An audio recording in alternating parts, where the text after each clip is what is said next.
Hare Rama, Rama Rama, Hare Hare, Hare Krishna, Hare Krishna.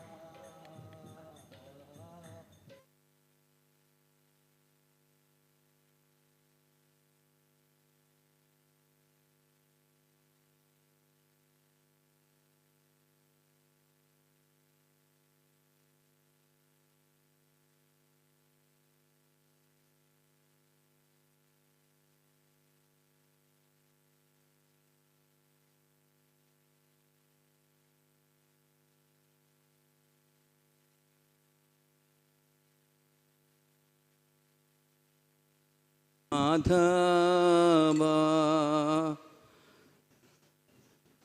Kunja Bihari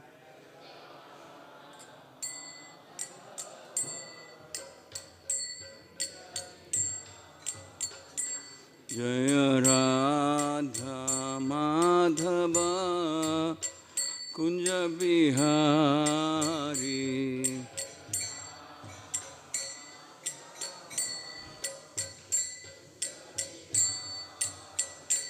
Jaya Gopi Jana Vallabha Girivaradhari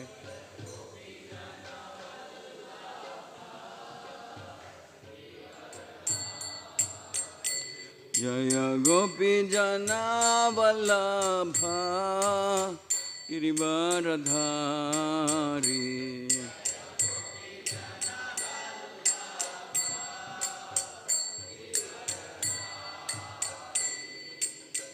Yashodanandana Brajajana Ranjana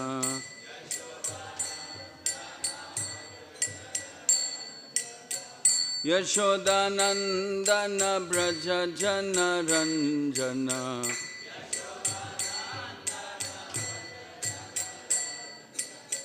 Yamunatira Vanachari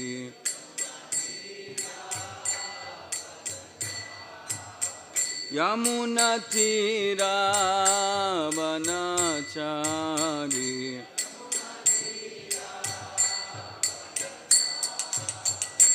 Jaya Radha Madhava Kunja Bihari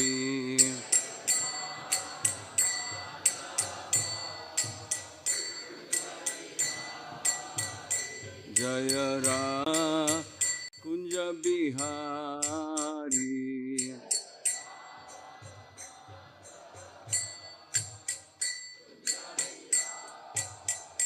Jaya Gopi Jana Vallabha Girivaradhari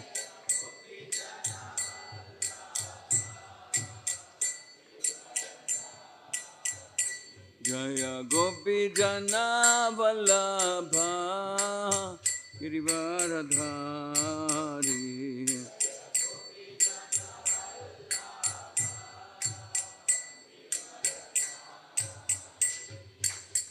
Yashodanandana Brajajana Ranjana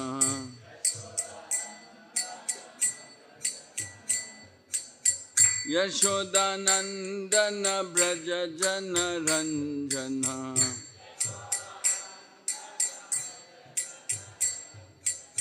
Yashodanandana Brajajana Ranjana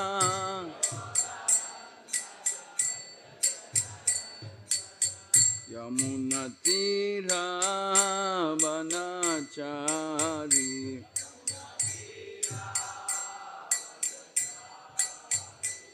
Yamunatira Vanachari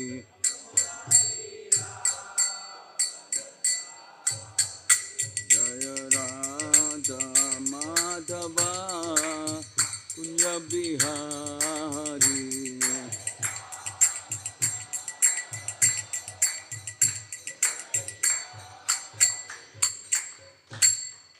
Yo Mishpat Paramams Parivrajacharya Sotra Sutta Shri Srimati Divine Grace Bhaktivedanta Swami Srila Prabhupada Ki ISKCON Founder Acharya, BBT Founder Acharya, Jagat Guru, Savior of the whole world, Patit Pavan Srila Prabhupada Ki Grantaraj Srimad Bhagavatam Ki Shri Shri Jagannath Baladev Subhadra Mai Shri Shri Radha Madan Mohan Shri Shri Gaur Nitai Ki Harinam Sankirtan Mahayagna Ki Jagat Guru Patit Pavan Srila Prabhupada Ki Nitai Gaur Premanande.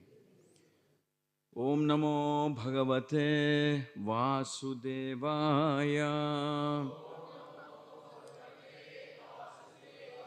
Om Namo Bhagavate Vasudevaya. Om Namo Bhagavate Vasudevaya. Narayanam Namaskritya Naranchaiva Narottamam Devim Saraswatim Vyasam Tato Jayamudirayet Nashtaprayeshu Abhadreshu Nityam Bhagavata Sevaya Bhagavati Uttama Shloke Bhaktir Bhavati Naishtiki. Reading from Srimad Bhagavatam, Canto 4, Chapter 22, verse number 4.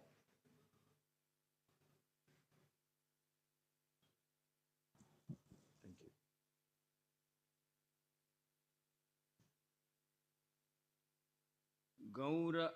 Gauravadyantrita sabhya Gauravadyantrita sabhya Prashrayanata kandara Prashrayanata kandara Vidavat pujayam chakre Vidavat pujayam chakre Grihita dyarhanashanan Grihita dyarhanashanan Gauravadyantrita sabhya Gauravadyantrita sabhya Prashrayanata kandaraha Prashrayanata kandaraha Vidivat pujayam chakre Vidivat pujayam chakre Grihita dyarhanashanan Grihita dyarhanashanan.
Gauravat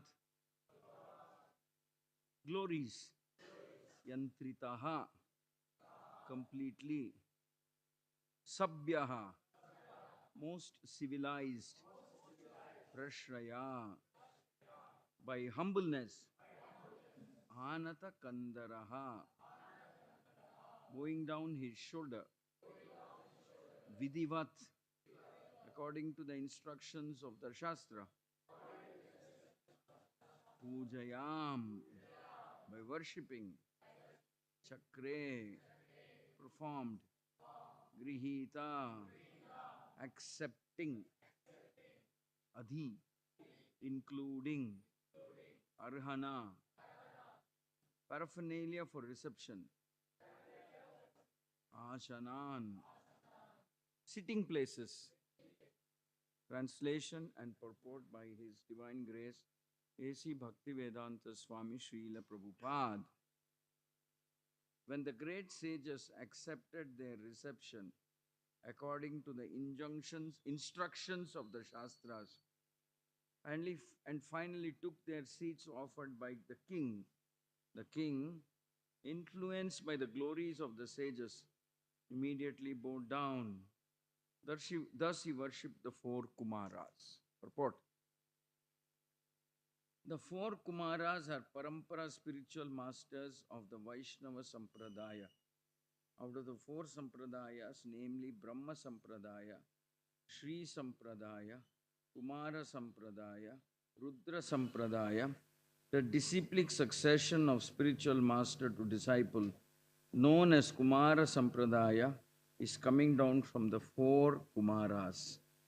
So, Prithu Maharaj was very respectful to the Sampradaya Acharyas. It is said by Srila Vishwanath Chakravarti Thakura, Sakshad Haritvena Samashta Shastrai. A spiritual master or a Parampara Acharya should be respected exactly like the Supreme Personality of Godhead. The word Vidivat is significant in this verse. This means that Prithu Maharaj also strictly followed the injunctions of the Shastra in receiving a spiritual master or Acharya of the transcendental disciplic succession.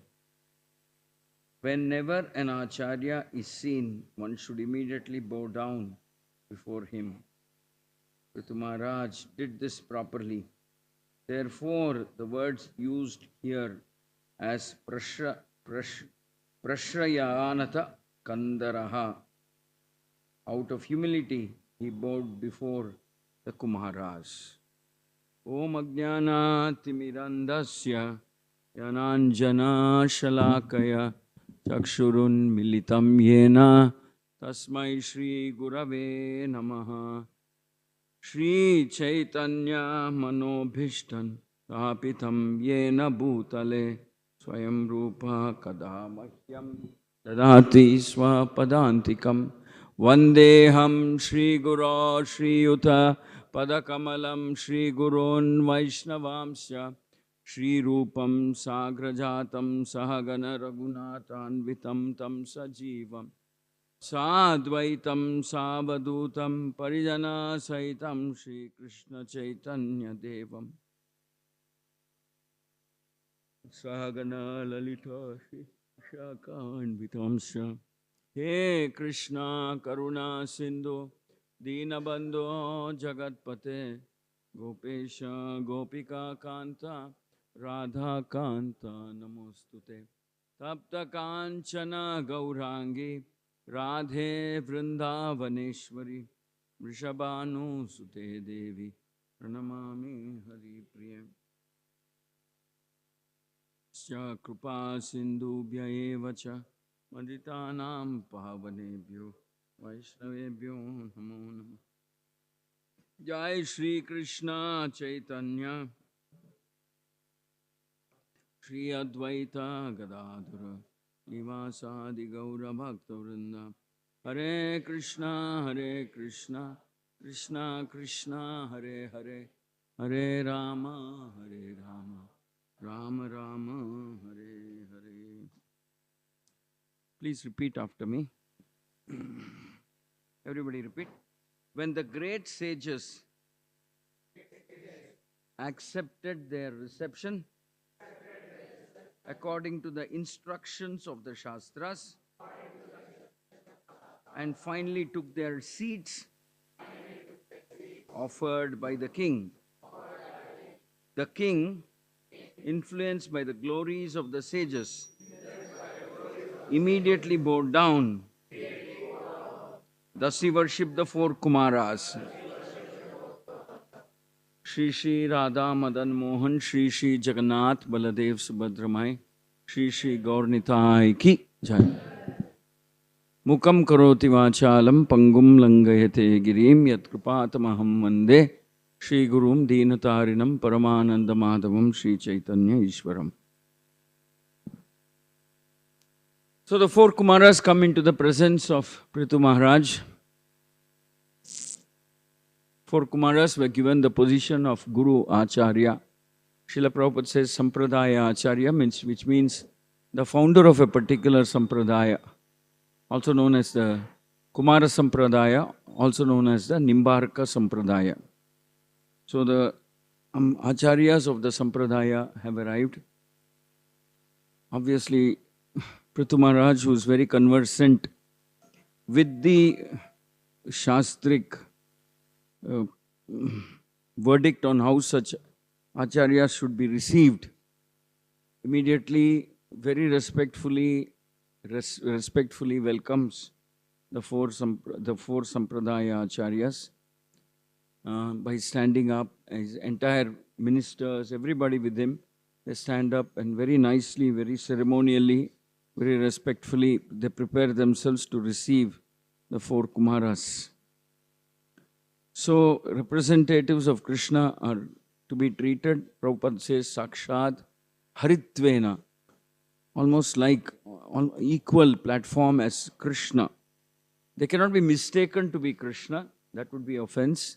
They are not Krishna, they are representative of Krishna, and because they are in a transcendental sense, complete representation of Krishna, in a transcendental sense, they are as good as Krishna. As good as, but they are not Krishna.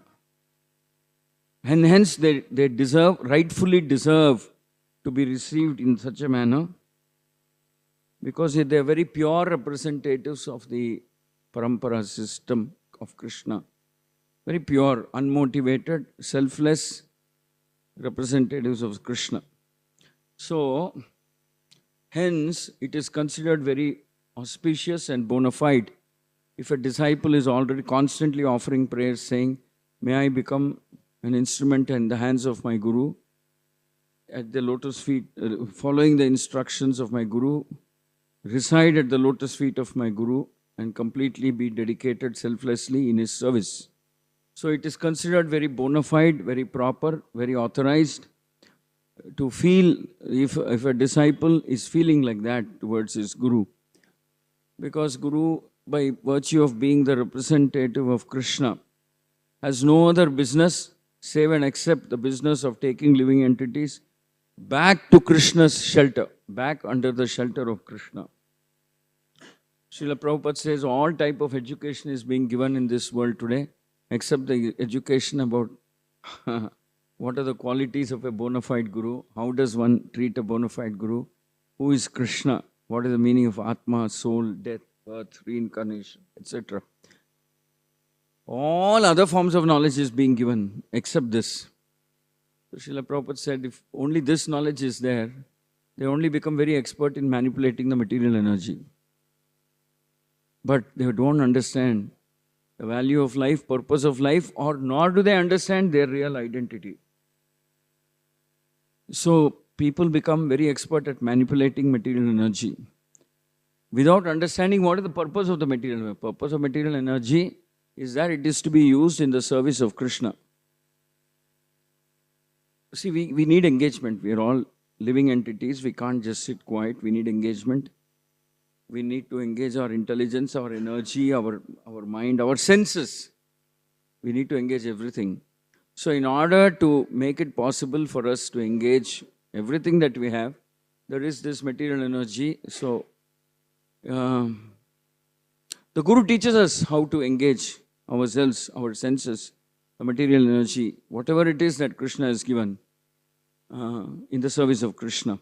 For example, it is mentioned that one of the main functions of Agni Deva, is to receive oblations. That means whatever we give as offerings on behalf of Krishna. To receive oblations on behalf of Krishna. For that matter, when Agni is used to cook, that also is used, whatever we cook is also for the pleasure of Krishna. Sometimes fire is used for many other things, to purify minerals, so many things. But all of which is used ultimately in the service of Krishna. So similarly, human life, everything ultimately should be directed towards serving Krishna. Serving Krishna, serving the mission of the Lord. Just as Agni does not do anything other than service of Krishna. Agni just does not mean sacrificial fire. Agni by itself, in any form, wherever it manifests, Agni will be interested in becoming an instrument to serve Krishna. So, the spiritual master teaches the living entities how to use everything that we have got in the service of Krishna. Hence, he is representative of Krishna. Hence, he is treated as non-different from Krishna. Sometimes it is said that one has to be more grateful to the Guru than to Krishna in one sense. Because it's not Krishna who is coming and teaching you. He has spoken in the Bhagavad Gita, and the message of Krishna stays in the verses of the Bhagavad Gita. But the Guru who picks up the book and explains to each one of us. There's a Guru who organizes the mass distribution of this literature and distributes it, and then teaches us, and then inspires us, engages us, prays for us. So it is said that we end up being more grateful to Guru because he has shown us the path, pure path of bhakti and path to Krishna. Failing which, we would have been as lost as animals in this world, had it not been for the connection that the Guru facilitates. We would have been lost in this material world just as much as animals are. Though we have the faculty of intelligence and knowledge acquiring senses, working senses, our knowledge acquiring senses would have been restricted or confined to gathering knowledge about how to live in this material world, whereas material world is not really our true destined address or something. Just some temporary parking space. So, because Guru is the one who educates us, the disciple is grateful first to Guru, then to Krishna. Worships Guru first, then Krishna. Because Guru teaches him how to worship Krishna also. So he worships Guru first with the permission and blessings of the Guru, then he worships Krishna. So, Guru brings to life the message of Krishna. Otherwise, the message of Krishna is residing in the scripture. It is the Guru or the devotees of Krishna, or the representatives of Guru who bring it to life, make it possible for us to hear, understand, etc. So, in the Vedic tradition, it has always been there that the Guru is worshipped very thoughtfully, very respectfully, very... So, even the kings, starting from the kings all the way up to the lowest level, in the Varnashrama system, would either have a Guru, bona fide Guru, or, the Guru is always there. Guru means representative of Krishna who is telling people that they are reminding people how their real goal is to serve Krishna. So, Varnashrama system envisages that the topmost slot in the ashrama is given to Guru, among the ashramas and Varnas, and among them it is given to a sannyasi. Because sannyasi practices something which is not very easy for people of the material world. Two things are there, tapasya, tapas, that is austerity, and vairagya. He practices austerity, vairagya means renunciation. Sometimes people practice tapasya because they want to benefit their family. They do intense tapasya, they do vratas, they go to some temple in Kerala, do this, that vrata, this vrata. They subject themselves to so much austerity. Walk barefoot, carry, different things they do. But that is for personal benefit. Personal benefit, benefit of themselves and their family. But the Guru is different. All the tapasya that the Guru does, the anxiety he takes, the trouble he goes to, the sleepless nights he spends, is directed towards the benefit, directed towards benefiting all people of this world. All people. Directed towards the benefit of all people. So that is why the acharyas and the gurus were very respected. And from the ancient Puranic times, the acharyas were respected. So when Vishwamitra takes Lord Rama and Lakshmana to Mithila, so Janaka Maharaja becomes so overwhelmed with happiness that Vishwamitra has put foot in his kingdom. He says, the very act that you have set foot in my kingdom means my kingdom is purified. The whole kingdom, not just where you are put, the whole kingdom is purified. My entire, Vamshaj, my entire dynasty, backward and forward, is purified. Because you have come here, you have accepted my hospitality. Because the Guru Acharyas don't have anything to do with materialistic people, especially people like the kings and the politicians and like that, because politicians and kings are always engrossed in another dimension of preserving what they have, or like that. So the Gurus don't generally go there. Acharyas and saintly people stay away from, because politics involves some level of cheating and like that. They stay away, because politics also involves warrants that the people engaged in politics are selfish also. So Gurus, the Acharyas and the saintly people don't go there. So then he requests, Vishwamitra says, please order me, what is it I am supposed to do? Why have you come here? I don't want the purpose of your visit to be defeated. Please order me. Why is it you have come? Is there some service? Is there some specific command? Is there something you would like? Is there great acharyas like you don't go into somebody's house or palace or kingdom without any purpose? Is there some purpose for which you have come? If so, please command me and I will dutifully obey or fulfill it. That is when Vishwamitra says, no, I came here, I thought these two young boys who are sons of Dasharatha, your good friend, I wanted to show them the bow, the Lord Shiva's bow. It's like a, it's like a tourist thing. Anybody coming into Mithila, King Janaka's palace would want to see that bow that Shiva gave, Lord Shiva gave. So I want these two boys to see the bow that you have kept, preserved. Then Janaka Maharaj says, yes, why not? You know that I have made this a precondition. If anybody wants to win the hand of Sita, they have to lift this bow and tie. So they should do that in order to be, it's a test of strength. He calls it test of strength. I have done it. Vishwamitra at that time does not say, I'm going to tell them to try it or something. He just says, I want to show them, like that. But immediately Janaka Maharaj orders, 300 people will go and pull that cart on which that bow is placed with great difficulty. It says 300 people at great difficulty, powerful men, pull that cart on which this bow is placed and then bring it like that. But the point is, Janaka Maharaj says that whatever is your wish, I am here to fulfill. In that sense, Janaka Maharaja, so you should understand, Janaka Maharaj is one of the 12 Mahajanas. So, in spite of being the Mahajana, he understands the value of Guru and like that. So, there are innumerable instances, whether we take the Ramayana or the Mahabharata or any scripture, practically any scripture, any Purana, these instances are there where the Guru is worshipped, Guru is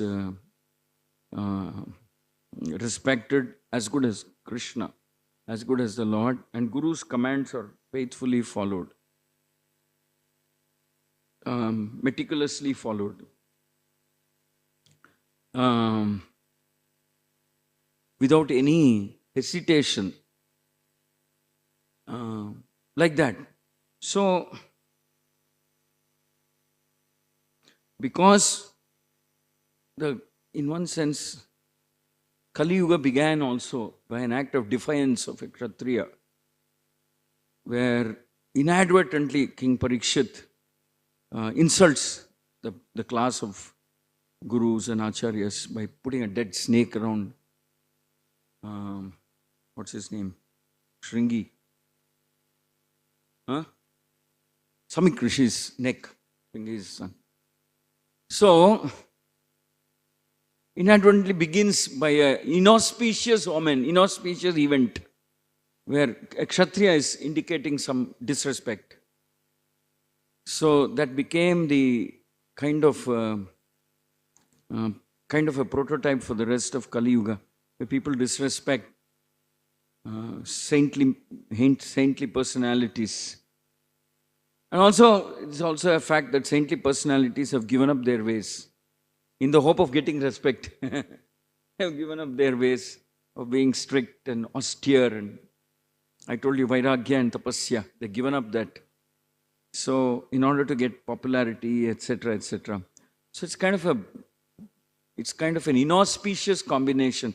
The saintly people have compromised, and the kingly class are showing disrespect. Very, very inauspicious combination. Either of them by itself is very inauspicious. If the saintly people compromise also, it is extremely inauspicious to the world. And if the kingly class showed disrespect, it by itself, that is enough to make the entire place, ambience or whatever, make it very inauspicious and hellish. Yeah, if either of, imagine both of them are happening. They have stepped down and they are also compromised. The kingly class, forget about kingly class, all classes of people do not respect the saintly people sufficiently, nor do they understand that the role the saintly people have. So it is a combination of two calamities in Kali Yuga. So that is why Prabhupada also used to comment that this is the age of bogus gurus and bogus sannyasis and acharyas, and they, like during Bhaktivinoda Thakura's time, we know that story of somebody who was actually performing or enacting the rasa dance of the Lord, claiming to be a representative of God or something like that. So that is sheer rascaldom. Bhaktivinoda Thakura says, Prabhupada also says sheer rascaldom. But many times we see that people pass off like that as some type of a pseudo-guru, bogus guru, etc. But Prabhupada had that expansive global vision where he said that if the problems in the society have to be remedied, first the problem in the head of the society means the Brahminical class have to be corrected. Either corrected or create a new generation of Brahminical class of people who are conversant with the scriptures, who practice, who have Vairagya, Tapasya, and who also have knowledge, who have Sankhya. Sankhya means knowledge. And Yoga. Yoga means they understand. Yoga means, say typically Bhakti Yoga, Sadhana Yoga, something. Who are regularly practicing some activities in order to remind themselves constantly that I am a soul, a servant of Krishna, and not this body. So, Prabhupada wanted that this class of men have to be recreated because they don't exist now. They have to be recreated. And then that is the only hope. Especially those who are practicing austerity and who have Vairagya. Vairagya means renouncing the desire to be the enjoyer. To be the enjoyer. Somebody can be a family man. The moment we hear Vairagya, we don't have to construe that it necessarily has to be sannyasi.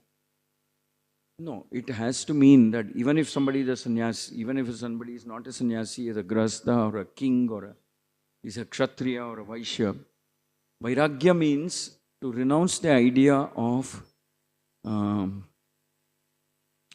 attachment or to one's own self and one's extended self.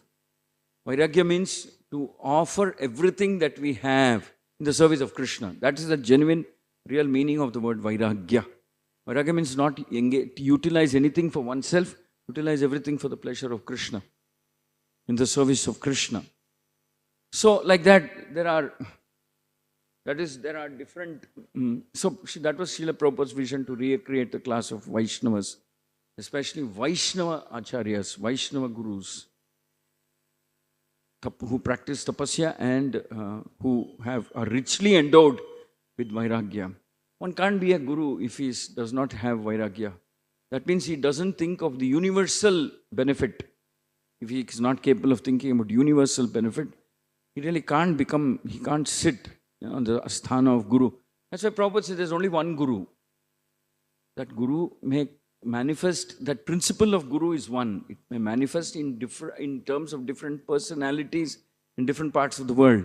But really speaking, if one were to analyze each of these Gurus, they're all one in the sense that they have one goal, one mission, one value system, one philosophy, one mantra they chant, one, common, one sampradaya, one or maybe bona fide sampradaya. They belong to some bona fide sampradaya.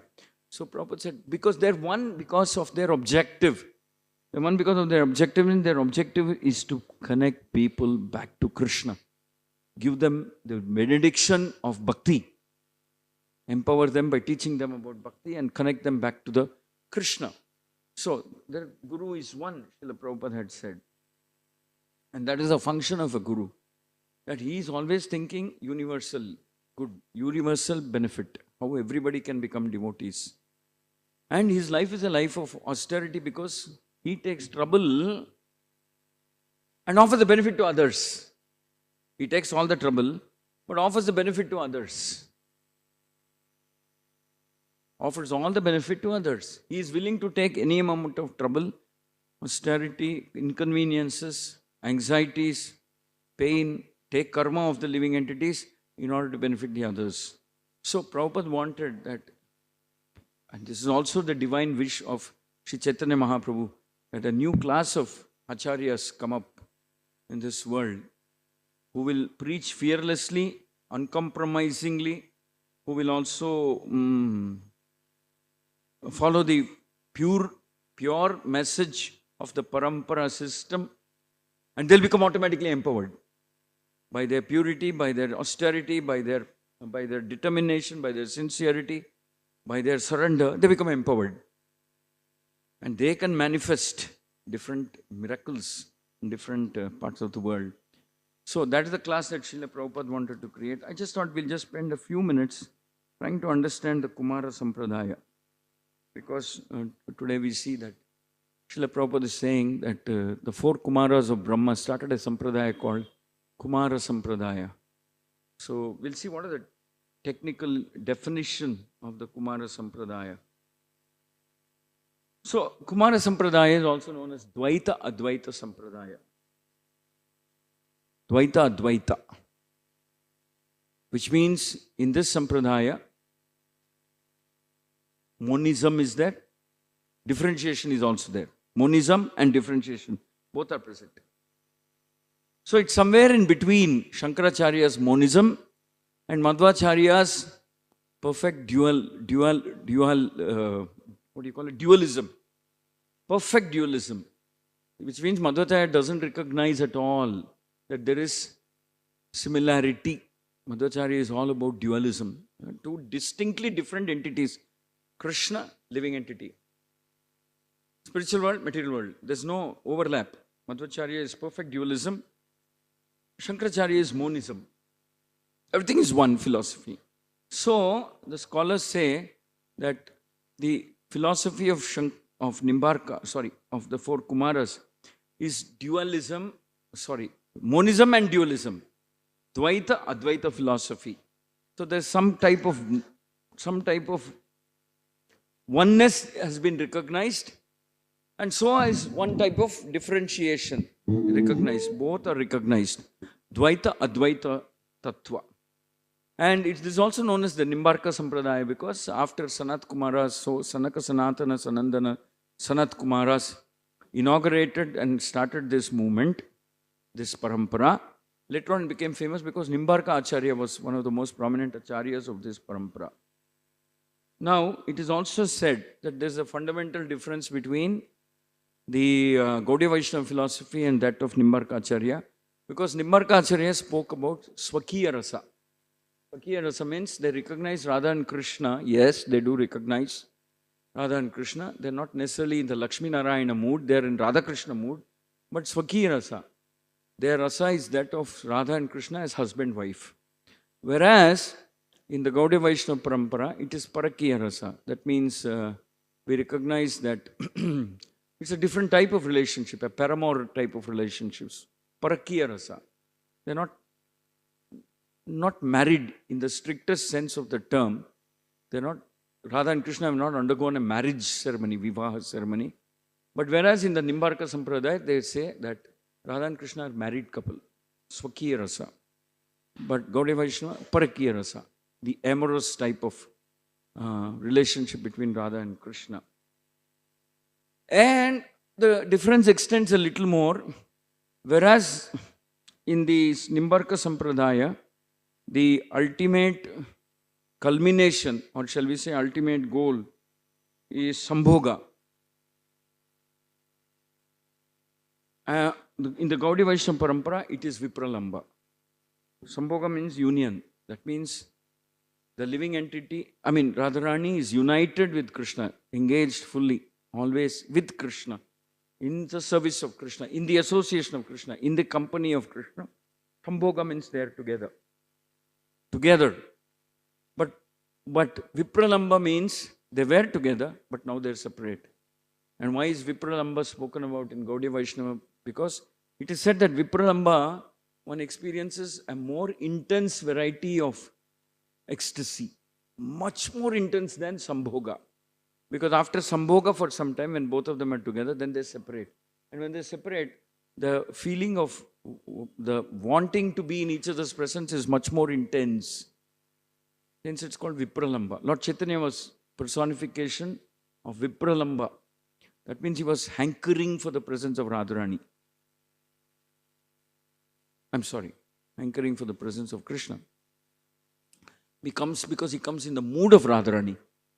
So that form of ecstasy is maddening, much more intensive than Sambhoga. So Nimbarka Sampradaya speaks about monism, also speaks about Radha Krishna, speaks about Sambhoga. Gaudiya Vaishnava philosophy speaks about Vipralamba. They speak about Swakiya Rasa. Gaudiya Vaishnava philosophy speaks about Parakiya Rasa.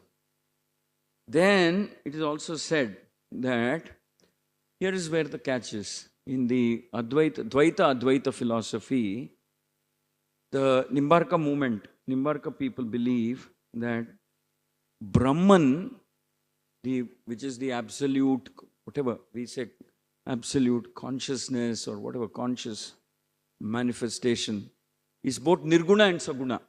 That means it is both Nirguna and Saguna. That means it supports the Advaita dimension as well as the Dvaita dimension. Dvaita means, so in other words, the example given in the Nimbarka Acharya Sampradaya is that of waves in an ocean. The waves are there, ocean is there. The waves are supported by the ocean. Waves are different from the ocean. Multiple waves are there. We can say the waves are also the ocean, but waves are there in the ocean. Waves are supported by the ocean. We can say the waves are different from the ocean. Or shall we say waves have a quality which makes it a little different from that of the ocean. So the Nimbarka Sampradaya people say, just as there are waves in an ocean, which can be said to be the same as the ocean, but at the same time different, because they have another quality which is different from that of the ocean. Or for that matter, like the rays of the sun. So, Advaita means there is Dvaita within the Advaita. The larger canvas is Advaita. The larger canvas is the ocean, but there are waves. So the larger canvas is the sun, but there are rays of the sun, which is different. So the larger canvas is Brahman, but there are living entities. There is the material world, supported by the Brahman. So that is their philosophy.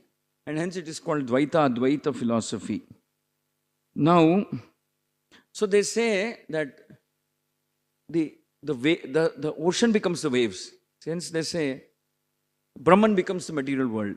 Brahman becomes the material. So the transformation that happens, just as the ocean becomes the waves, and the waves have a quality which is little different from the ocean, which is little distinctly different from that of the ocean. The Brahman can transform into the material world. Brahman becomes transformed into the material world. So, but they say, when did this transformation happen? They said this is Anadi. Anadi means timeless, beginningless rather. Anadi, Ananta. It's kind of always been there. It's kind of always been there. The ocean is there. The waves are also there. So there was never a time when the waves were not existing.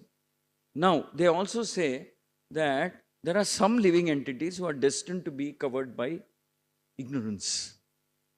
Some living entities who are destined to be covered by ignorance. Just as... and then from ignorance comes material activity, and from material activity comes karma. Some living entities are destined to be... they say this. Some living entities are destined to be covered by ignorance by the will of the Lord. And from ignorance comes material activity. Material activity means any activity for the pleasure of oneself, directed towards pleasing oneself or one's senses or one's extended senses. And from that comes karma. And they also say this karma entanglement also is, what is the right word? Anadi. Anadi means beginningless. But where there are similarities with the Gaudiya Vaishnava Parampara is that they also believe in the supremacy of bhakti, bhakti sadhana. The supremacy of bhakti. They say, in order to get rid of the anadi karma entanglement or ignorance, one has to resort to, they use the phrase, in order to liberate oneself, one must serve uninterruptedly, be engaged in the service of Bhagavan, Shri Krishna, Radha Krishna. So, in order to free oneself from the binding or the bondage of ignorance and karma, being bound by the cycle of ignorance and karma, the way to free oneself is uninterrupted engagement in service of Bhagavan, Shri Krishna. So they also believe that bhakti, in one sense, surpasses or is above the platform on which Brahman exists. Because unless bhakti is above, untouched by Brahman platform, it cannot pull somebody out of the Brahman platform. Brahman platform means practically some type of a material contamination exists. So bhakti is above, bhakti is purer, bhakti is higher.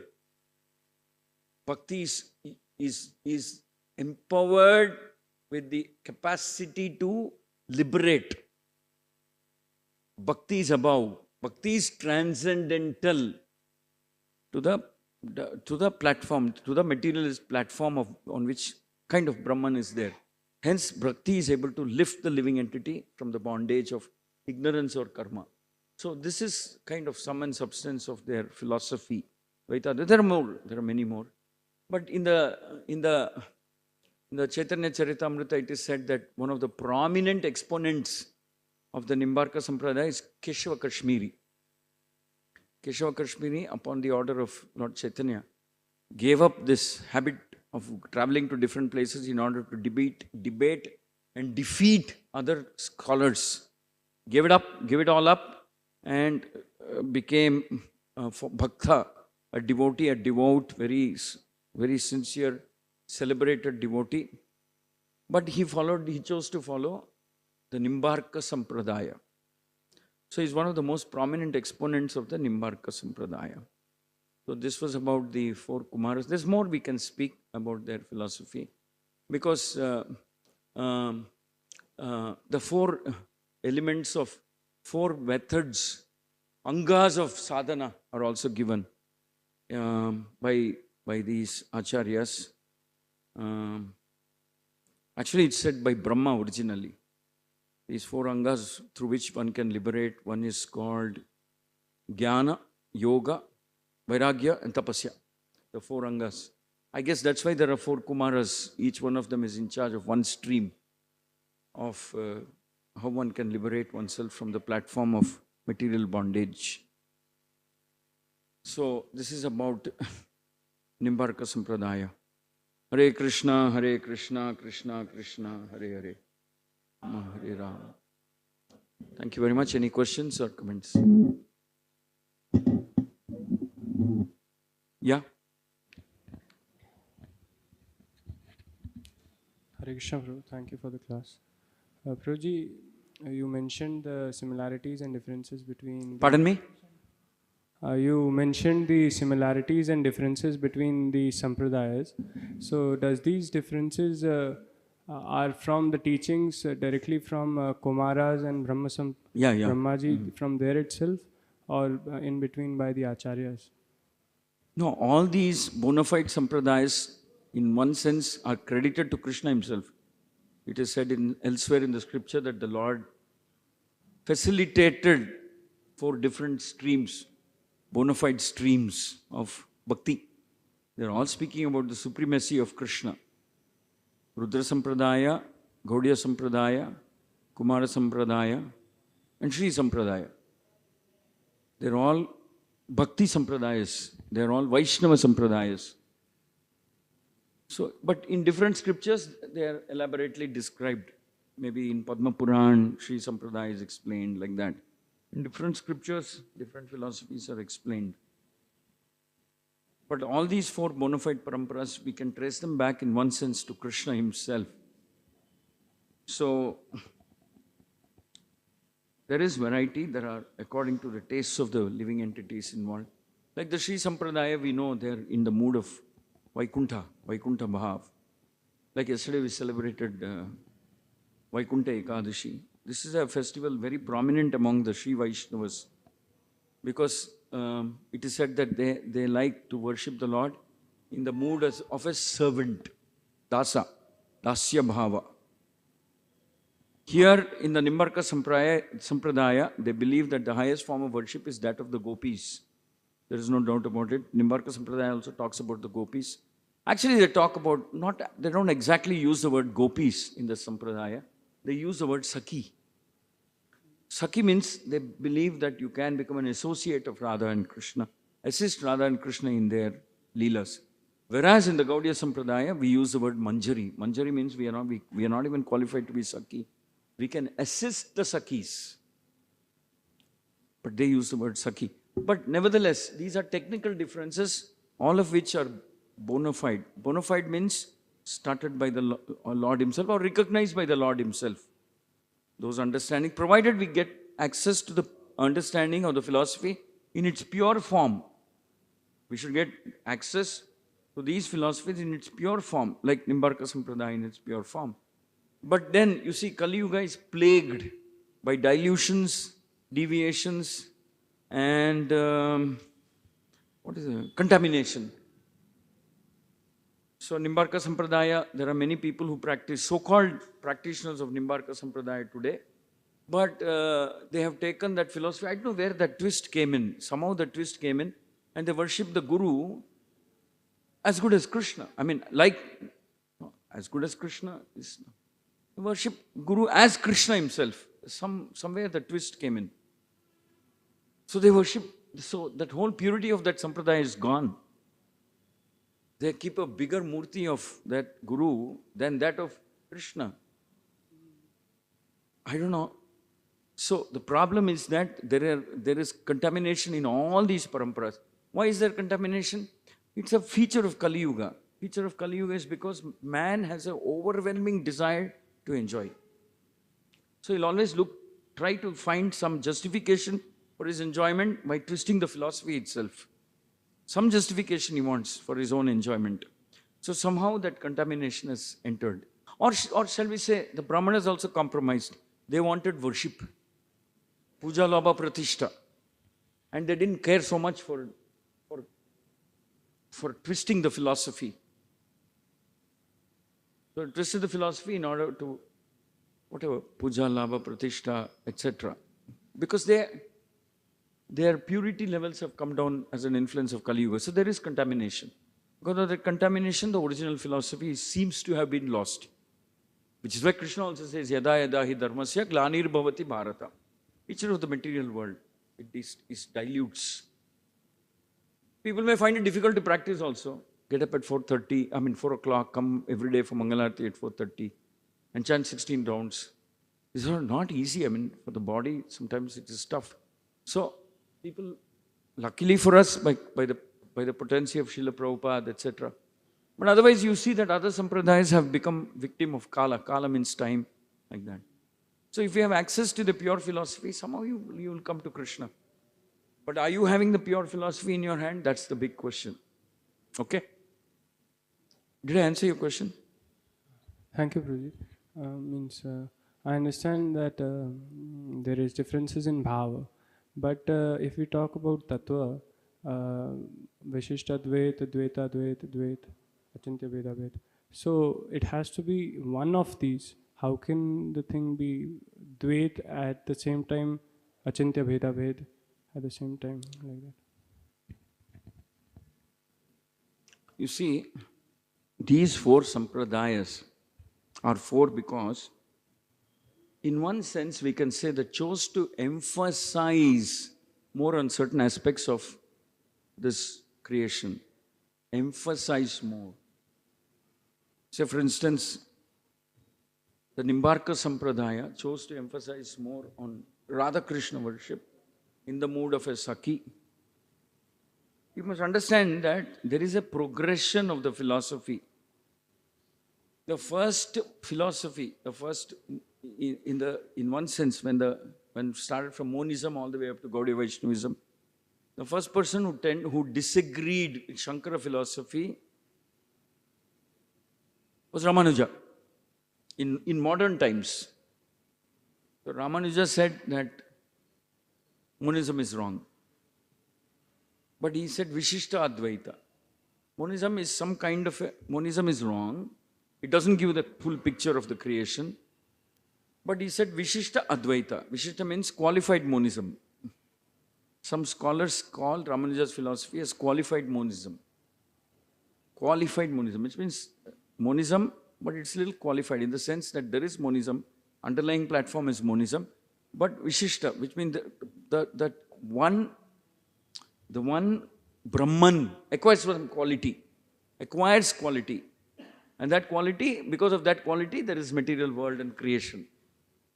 But nevertheless, the purists, or shall we say the very conservative dualists, will argue that this is qualified monism.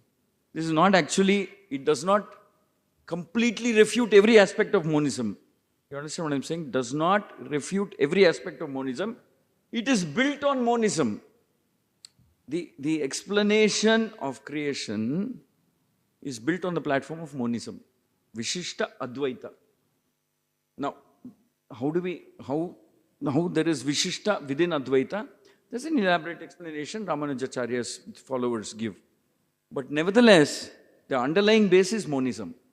So, you'll be surprised to know that the subsequent philosophical delineation, that of let us say Madhvacharya, for instance. Madhvacharya, for instance, goes one step further. He completely rejects monism. Whereas Ramanujacharya did not completely reject monism. Though he spoke about duality, there is 2 entities. There is a living entity and Krishna. There's a material world, spiritual world. But there is Vishishta. That means it's built on a platform of monism. Now, that is the whole philosophy itself. I can't summarize very easily. That different class, some other class, maybe we can talk about that. But the point is that Madhvacharya rejected the concept of monism completely, end to end. Rejected it as being wrong. See, when I say rejected, you should understand that they built that philosophy by Shastric Pramana. So Madhvacharya emphasized on those portions of the philosophy which spoke about rejection of monism. Complete, end-to-end rejection. And he spoke about Dvaita, what is it called? Dvaita, whatever. His philosophy is complete negation of monism. There are 2 entities, Krishna, living entity, like that. No monism. there's no similarity. It doesn't allow that word of similarity, oneness, equalness, come anywhere near his philosophy. Anywhere near his philosophy. So somewhere in between, Nimbarka philosophy also came up. It is, we could say it is similar to Shiva Vaishnavas in terms of its philosophical genre. That means in terms of, if you want to categorize this, would it come closer to Madhva philosophy or closer to Shiva Vaishnava philosophy? Nimbarka's philosophy obviously is a lot more closer to Ramanujacharya's philosophy version of creation rather than Madhva's. It's a little closer to Shiva Vaishnavas. And then comes Sri Chaitanya Mahaprabhu. Chaitanya Mahaprabhu integrates. He says, Achintya Bheda Bheda. So he coined the word Achintya. That means inconceivable. Oneness and difference. Because Chaitanya Mahaprabhu emphasized on the part that we are part and parcels of Krishna. We are like Krishna, but different from Krishna. We are like, but at the same time different. Achintya Bheda Abheda. Abheda. Now, can we say Lord Chaitanya emphasized more on the oneness or the difference? We can't say. They are inseparably linked. It is oneness in quality, difference in quantity. So, it is an integrating philosophy. The scholars recognize that we can reconcile the philosophy of Madhvacharya, the Nimbarka Acharya, Rudra Sampradaya within the Gaudiya Vaishnava. Bheda Bheda, Achintya Bheda Bheda can be reconciled, brought together. But that was the divine plan of the Lord. So he began by negation. And why did Shankaracharya speak about monism? Because he had another goal. He wanted to negate Buddhism. It all begins with wanting to negate Buddhism. So then there is an evolution of the philosophy until finally Lord Chaitanya revealed the Bheda Bheda Tattva. So scholars recognize by hindsight that these are different milestones. Buddhism, negation of Buddhism, monism, negation of monism, qualified monism, then further qualified monism, then dualism. Then a philosophy which integrates all of it. That is the Chaitanya Mahaprabhu's philosophy, which is why they say, if any philosophy has the potential to integrate, reconcile the differences and bring all the other philosophies together, theoretically, academically, shastrically, the only philosophy which can bring all of them together is Bheda Bheda Tattva. Achintya Bheda Bheda Tattva. So there is a progression. And everything done by the Lord has a particular plan, purpose and a, what shall we say, vision. Okay, good question. Any other question?